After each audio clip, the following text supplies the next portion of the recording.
365 দিন অপেক্ষা করার পর সময়টা চলে এসেছে মা চলে যাবার। আর সেই মা আসার জন্য আমরা কিভাবে অপেক্ষা করে থাকি। মা যখন আসে দেখতে দেখতে এক একটা দিন কিভাবে আমাদের মধ্যে থেকে চলে যায় আমরা নিজেরাও বুঝতে পারিনি। আর সেদিন ছিল দশমী। এবারে তো দশমী যেহেতু বৃহস্পতিবার পড়েছিল, তাই একাদশী দিন আমাদের এখানে সিঁদুর দেওয়া হয়েছিল, মাকে বরণ করা হয়েছিল। তা সেই একাদশীর দিন আমি চলে গেলাম বিকালবেলায় মাকে বরণ করতে। গিয়ে দেখি প্রচুর লাইন, রাস্তা অব্দি লাইন চলে এসছে।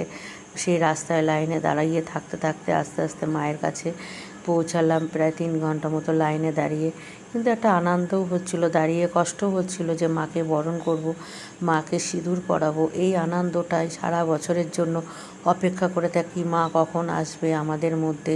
আর মাকে কখন, মা চলে যাওয়ার দিন কখন মাকে একটু বরণ করব, মাকে একটু মিষ্টিমুখ করবো, সিঁদুর পরাবো। এই দিনটার জন্য প্রচুর অপেক্ষা করে থাকি। মানে এই দিনটা আর তো ফিরে আসবে না, আবার একটা বছর আমাদের মধ্যে অপেক্ষা করতে হবে। আবার 1 বছর পর মাকে ফিরে পাবো। আর 1 বছরের মধ্যে মানুষের কত কী হয়ে যায়, তাই না? তা সবাই কি বলছি, শুভ বিজয়ার আন্তরিক প্রীতি, শুভেচ্ছা ও ভালোবাসা। আর ছোটদের অনেক ভালোবাসা রইল, বড়দের প্রণাম রইল।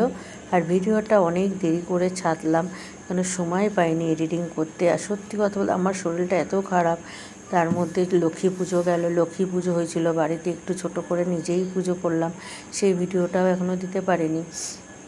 তাই ভিডিওটা ছাড়তে প্রচুর দেরি হয়ে গেল। যদি ভিডিওটা ভালো লাগে তোমাদের কাছে, একটু লাইক কমেন্ট করো। আর মাকে আস্তে আস্তে আমি একটু বরণ করছিলাম।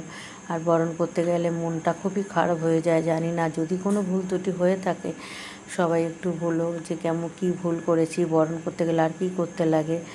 হ্যাঁ, যদি কোনো ভুল করে থাকি অবশ্যই তোমরা একটু আমাকে কমেন্ট করে বলে দিও। আর দেখো মায়ের বরণ করা হয়ে গেছে, তারপর আস্তে আস্তে নেমে গেলাম নিচে। মায়ের পা দুটো ছিল নিচে।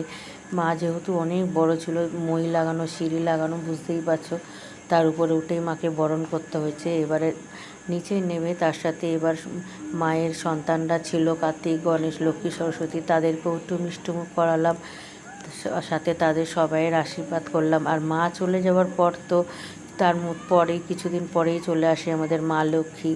তা মা লক্ষ্মী পুজোও আমি করেছি, সেই ভিডিওটাও তোমাদেরকে দেব। সেইভাবে ভিডিওটা করতে পারিনি। আর মা চলে যাচ্ছে, সাথে ছেলেপুলেদেরও মনটা খারাপ, মায়ের সাথে যেতে হবে। তাই সবাইকে প্রণাম জানিয়ে আজকের মতন ভিডিওটা এখানেই শেষ করছি। কেমন লাগলো অবশ্যই কমেন্ট করে জানিও। রাখলাম, টাটা।